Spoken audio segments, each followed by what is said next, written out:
En marzo de 2024, un altercado entre vecinos terminó de la peor manera. Un hombre baleó a toda una familia y asesinó a un menor de edad solo porque de casualidad le cayó un poco de agua desde una casa en la que estaban regando las plantas. Accedimos a las pruebas que muestran la brutalidad con la que actuó este sujeto, quien fue condenado a más de 30 años de cárcel. El reportaje es de Javier Hernández. ¿Qué originó el despliegue brutal de esta violencia? Fue que lo mojaron con un poco de agua a una manguera y desató el caos. Él amenazó con reventar la casa y matarlos a todos. Y con 2 armas, una en cada mano. Y llega a lograr su cometido. Y empieza a disparar desde la esquina de este pasaje. Y yo lo miro a mi bebé y le digo, ¿qué hiciste? ¿Qué hiciste? ¿Por qué me hiciste esto? ¿Por qué estás matando a mi familia?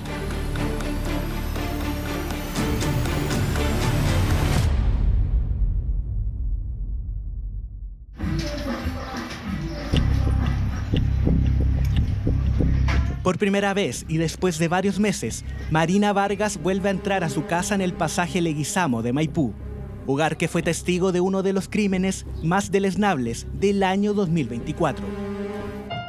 En una verdadera tragedia terminó una discusión entre vecinos en la comuna de Maipú.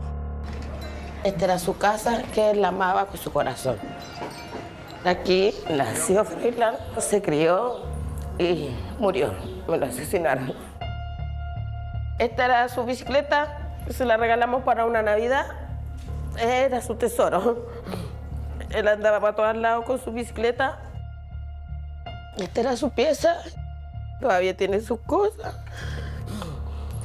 sus cuadernos, su libreta de comunicaciones del Alberto Bismarck. ¿Cómo era como alumno? Introvertido, pero buen alumno. Su sueño era ser mecánico, estaba en tercero medio de mecánica. Este año él se habría graduado de cuarto medio. Froilán Lara Vargas era un amante de jugar PlayStation, andar en bicicleta y practicar boxeo. Fanático del fútbol y un hincha apasionado por Colo-Colo, tanto así que toda su familia y amigos le decían el Indio. Un adolescente de 16 años de edad, cuya vida se vio truncada un 9 de marzo del 2024 por la irracionalidad y brutalidad en el actuar de un hombre que pocas veces hemos visto en nuestro país.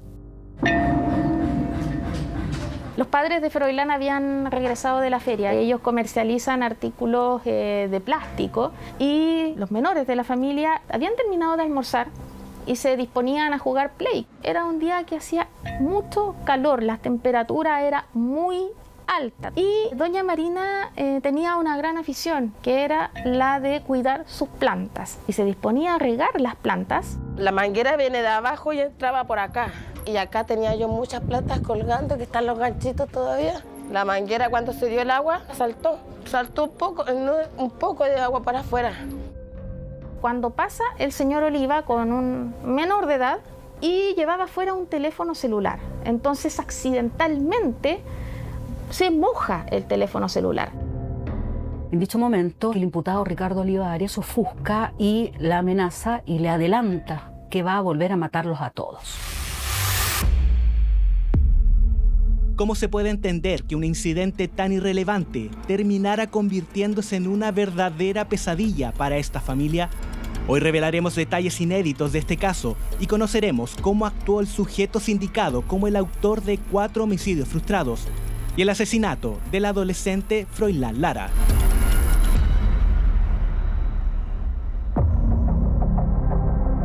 No pasó nada tan grave, saltó agua, se mojó, no empezó a tratar mal. En ese momento yo salgo, llega Ninoska, que es su prima, y me dice, tía, él es mi primo, él es choro, él es malo, hay que tener cuidado.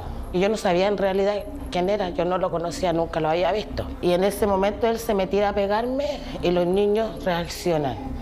Mi hijo le dice, oye, no, es mi mamá, ¿cómo le voy a pegar? Es mi mamá, es mi mamá.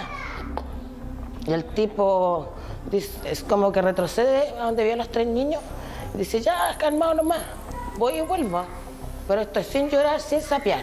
Y él se fue amenazándome que iba a volver, que no iba a matar, porque de la esquina me decía, calmado nomás, te los voy a matar a todos. En un transcurso de 10 a 15 minutos aproximadamente, él regresa al pasaje Leguizamo sin la menor de edad y con 2 armas, una en cada mano.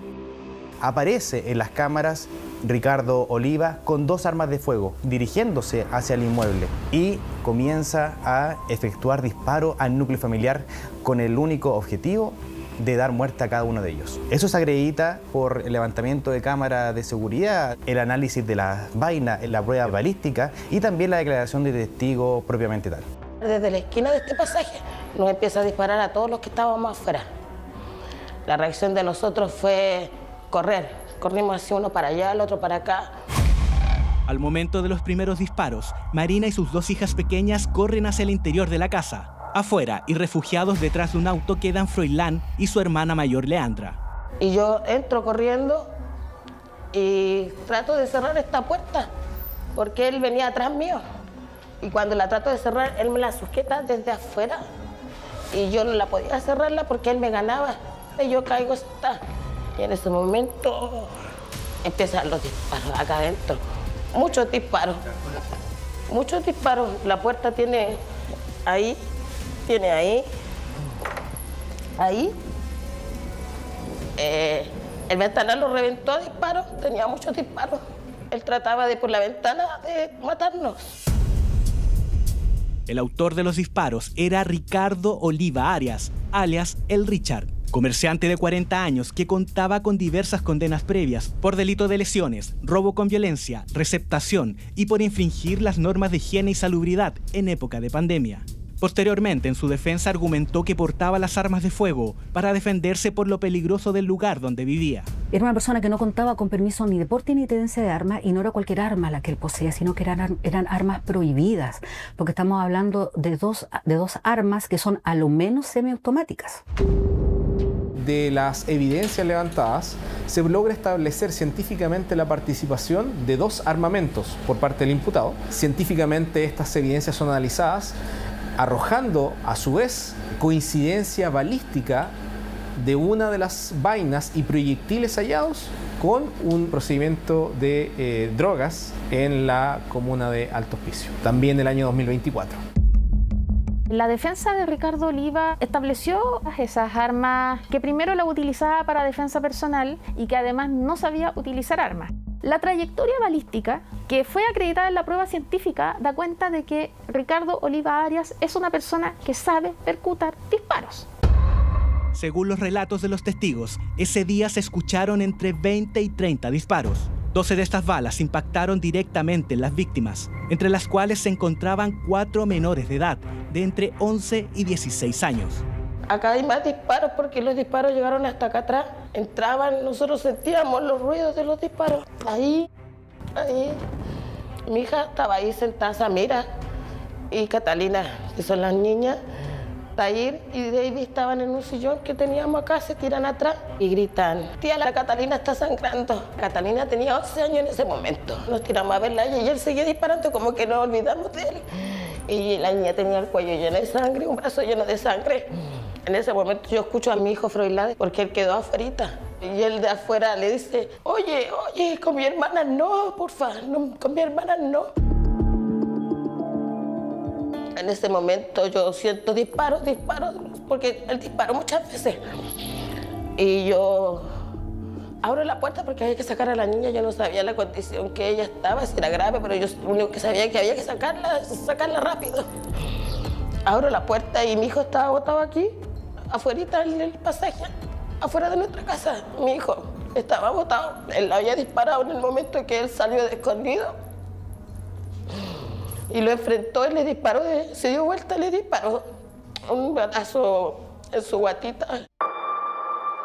Entonces yo salgo y el tipo estaba todavía con las pistolas. Y yo lo miro a mi bebé y le digo: ¿qué hiciste? ¿Qué hiciste? ¿Por qué me hiciste esto? ¿Por qué estás matando a mi familia? Y lo agarro y caímos al suelo. Y él seguía disparando. Y él me dice: te dije que te lo iba a matar a todos, que te iba a matar y que te lo voy a matar a todos. Me ponía la pistola en el cuello y yo trataba de tomarle su mano, me la ponía acá. Y después me dispara aquí, me pone la pistola y me dispara en el forcejeo, en la guata. Me dispara ahí, la bala se la acá atrás. Pero yo en ningún momento decaí porque no sentí ni dolor ni nada. En ese momento, y neutralizado por la madre de Froilán, Ricardo Oliva pide ayuda a sus familiares y habría sido asistido por su hermano, sacando las 2 pistolas del lugar. Yo recuerdo que él por arriba mío le agarra las pistolas, sale corriendo y la guarda en la casa de Ninosca, que es su prima, 2 casas más de mi casa. En dicha oportunidad intervinieron familiares de él y a partir de ese momento se pierde todo rastro del armamento. Nunca lo logramos ubicar. Una vez desarmado, Ricardo Oliva es ayudado por sus familiares, quienes lo sacan del lugar, mientras que Marina y su familia también buscan de manera desesperada socorrer a su hija menor y a Froilán, que estaba gravemente herido afuera de su casa. Pero acá se vive otra situación confusa y difícil de creer. Tristemente, la conducta desplegada por familiares del homicidio y vecinos de nuestras víctimas fue de no brindar ninguna ayuda. Es más, subieron a Froilán como víctima a un vehículo, lo sacan de este vehículo hasta la esquina del pasaje, puesto un pasaje cerrado, y en dicho lugar lo bajaron. Lo bajan al piso. El auto era Víctor, el hermano de Ricardo Oliva, el asesino. Y les dijo, no, bájenlo, bájenlo. No lo puedo ayudar. Y mi hija le rogaba, le suplicaba, le decía, esto ya pasó, por favor, ayúdame, tengo que salvar a mi hermano, si a tu hermano ya se lo llevaron. Llévame al hospital, le decía a mi hija, yo no te nombro, no digo nada de ti, le dijo, pero ayúdame. No puedo, bájalo, bájalo. Y los niños lo tuvieron que bajar. Finalmente es la misma familia del menor que lo traslada hasta el Hospital El Carmen de Maipú. Minutos después de su ingreso y por la gravedad de las lesiones ocasionadas por el proyectil que recibió en el abdomen, Froilán Lara fallece a los 16 años de edad. Ricardo Oliva fue detenido el mismo día de los hechos mientras se encontraba en el hospital con heridas cortopunzantes en su abdomen, que según su versión fueron ocasionadas por integrantes de la familia de Froilán, quienes lo habrían agredido para luego robar su celular. No es efectivo de que haya habido un intento de sustracción de un celular o un intento de robo. Eso no se acreditó. 2, efectivamente, él recibe una lesión, pero es una lesión por arma blanca ex post a los hechos. Vale decir, no es al momento de la ofuscación cuando él toma la decisión de matar y se retira, sino que es cuando él vuelve. Y es cuando él vuelve y él empieza a disparar en contra de todas estas familias cuando él resulta herido y no se logró establecer el origen de esta lesión. Hallamos el cuchillo con el cual es lesionado, que estaba a un costado de una abundante mancha de sangre. Se logra acreditar científicamente que la víctima no mantenía ningún tipo de lesionología atribuible a lucha, defensa o contención. Al instante en el que Froilán resulta mortalmente herido, él se autoinflige una herida que a la fecha lo mantiene con un proceso de recuperación, con una cirugía que, según la propia defensa señala, está pendiente todavía. Luego de la muerte de Froilán, su familia comenzó la lucha de encontrar justicia por su asesinato. Pero este homicidio se suma a una cifra negra en nuestro país, pese a que el 2025 mostró una disminución de estos casos con respecto al 2024. El año pasado se cerró con 27 niños, niñas y adolescentes asesinados por armas de fuego. Uno de los principales problemas que enfrentan niños, niñas y adolescentes es el problema de la violencia. Con barrios, ¿verdad?, que están cooptados, ¿verdad?, por el tráfico de drogas, por la violencia, por la presencia de armas. Para nosotros es altamente preocupante la circulación de armas de esta forma a nivel de sociedad. Y si nos referimos a este caso en particular, estamos hablando de 2 armas prohibidas que tienen la capacidad de disparar gran cantidad de municiones. Entonces, claramente preocupante. Eran las 21:30 horas cuando la tranquilidad en este barrio de la comuna de Maipú se vio interrumpida por al menos 25 disparos. Otro de estos casos se vivió el 6 de julio del 2025 con un doble homicidio en la comuna de Maipú, cuando la menor de 13 años de edad, Dairis, fuera baleada al interior de su casa junto a su padrastro. Estos tipos entraron al living de nuestra casa a disparar. Fueron 4 balas que estos tipos le dieron a mi hija y porque quisieron. Ellos quisieron dispararle a una niña. La Dairi era una niña súper tranquila, llena de vida, tenía muchos sueños. Lo que hicieron es un daño muy grande. 5 meses después del asesinato de Dairis, se pudo detener a uno de los imputados por este crimen, sujeto que se encontraba prófugo de la justicia por otros delitos asociados a receptación y microtráfico. A mí nada me va a devolver, a mi hija nada me va a devolver a la Dairi. Pero sí, como mamá, mínimo tengo que luchar porque paguen lo que le hicieron ese daño tan grande, porque mi hija sufrió mucho. Son asesinos de niños y los niños no deben morir por disparo. Los niños no merecen morir por un disparo. Mi hija era una niña. El caso de Dairis recién comienza la etapa de formalización en contra del hasta ahora único imputado por su asesinato. Un largo camino en búsqueda de justicia que recién comienza para esta madre. ¡Justicia por todos los niños asesinados! Pero que familias como la de Froilán recorrieron incansablemente hasta ser escuchados. ¡Queremos justicia! ¡Queremos justicia! 1 año y 8 meses después de la muerte de Froilán Lara Vargas, la justicia condenó a Ricardo Oliva Arias a 17 años de cárcel por ser el autor de 4 homicidios frustrados y a 15 años por el homicidio consumado de Froilán, sumando un total de 32 años de cárcel. ¿Y en su caso cree que se ha hecho justicia? Yo pienso que por mi bebé le dieron muy poquito, porque 15 años para la muerte de un hijo, con la forma de que él se llevó a mi hijo, con la crueldad que él actuó, yo pienso que es muy poquito. Para el Estado una vida y la vida de un hijo debería valer más, mucho más. La defensa de Ricardo Oliva Arias presentó un recurso de nulidad por una de las sentencias de homicidio frustrado, instancia que de ser aceptada podría reducir la condena del imputado por este crimen. Mientras que esta etapa judicial aún sigue abierta, la madre de Froilán Lara recibió de manera póstuma el diploma de su hijo, quien no se pudo graduar de cuarto medio, víctima de un arrebato irracional de violencia que le quitó la vida y que destruyó a toda una familia.